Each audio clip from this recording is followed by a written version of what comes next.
हाय दोस्तों, आपका हमारे चैनल में स्वागत है।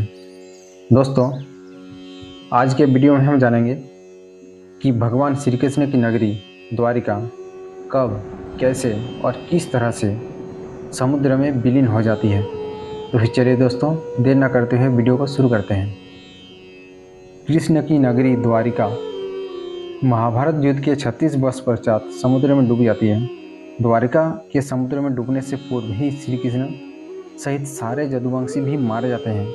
समस्त जदुवंशियों के मारे जाने और द्वारिका के समुद्र में विलीन होने के पीछे मुख्य रूप से दो घटनाएं जिम्मेदार हैं।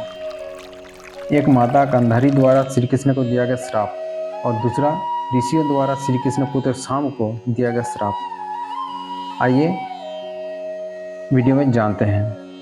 महाभारत युद्ध की समाप्ति के बाद जब युधिष्ठिर का राजतिलक हो रहा था, तब कौरवों की माता गांधारी ने महाभारत युद्ध के लिए श्री कृष्ण को दोषी ठहराते हुए श्राप दिया कि जिस प्रकार कौरवों के वंश का नाश हुआ, ठीक उसी प्रकार यदुवंश का भी नाश होगा। महाभारत युद्ध के बाद जब 36वां वर्ष आरंभ हुआ तो तरह तरह के अपशकुन होने लगे। एक दिन महर्षि विश्वामित्र, कण्व, देवर्षि नारद आदि द्वारिका गए।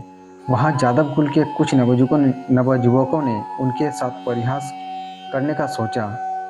ऋषियों ने जब देखा कि ये युवक हमारा अपमान कर रहे हैं, तो क्रोधित होकर उन्होंने श्राप दिया कि श्री कृष्ण का यह पुत्र वृष्णि और अंधकवंशी पुरुषों का नाश करने के लिए एक लोहे का मसूल उत्पन्न करेगा, जिसके द्वारा तुम जैसे क्रूर और क्रोधी लोग अपने समस्त कुल का संहार करोगे। उस मसूल के प्रभाव से केवल श्री कृष्ण व बलराम ही बच पाएंगे। श्री कृष्ण को जब यह बात पता चली तो उन्होंने कहा कि यह बात अवश्य सत्य होगी। मुनियों के श्राप के प्रभाव से दूसरे ही दिन शाम ने मसूल उत्पन्न किया। इसके बाद द्वारिका में भयंकर अपशकुन होने लगे। प्रतिदिन आंधी चलने लगी। चूहे इतने बढ़ गए कि मार्गों पर मनुष्य से ज़्यादा दिखाई देने लगे। वे रात में सोए हुए मनुष्यों के बाल और नाखून कुतरकर खा जाया करते थे। सरस उल्लुओं की और बकरे गिदड़ों की आवाज़ निकलने लगी। जब श्री कृष्ण ने नगर में होते हुए इन अपशकुनों को देखा तो उन्होंने सोचा कि कौरवों की माता गांधारी का श्राप सत्य होने का समय आ गया है। इस तरह से एक के बाद एक श्राप मिलने के कारण यदुकुल आपस में भिड़ गए और सभी एक दूसरे को मारने लगे और इस तरह से पूरे कुल का नाश हो गया। अगली सुबह श्री कृष्ण के पिता वसुदेव जी ने प्राण त्याग दिए। अर्जुन ने विधि विधान से उनका अंतिम संस्कार किया।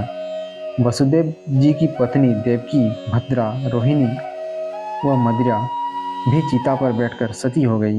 इसके बाद अर्जुन ने प्रभास तीर्थ में मारे गए समस्त यदुवंशियों का भी अंतिम संस्कार किया। 7वें दिन अर्जुन श्री कृष्ण के परिजनों तथा सभी नगरवासियों को साथ लेकर इंद्रप्रस्थ की ओर चल दिए। उन सभी के जाते ही द्वारिका नगरी समुद्र में डूब गई। ये दृश्य देखकर सभी को बड़ा आश्चर्य हुआ। दोस्तों, इस तरह से द्वारिका नगरी समुद्र में विलीन हो गई। दोस्तों, अगर वीडियो अच्छा लगे तो लाइक करना, शेयर करना, कमेंट करना। जय श्री कृष्ण।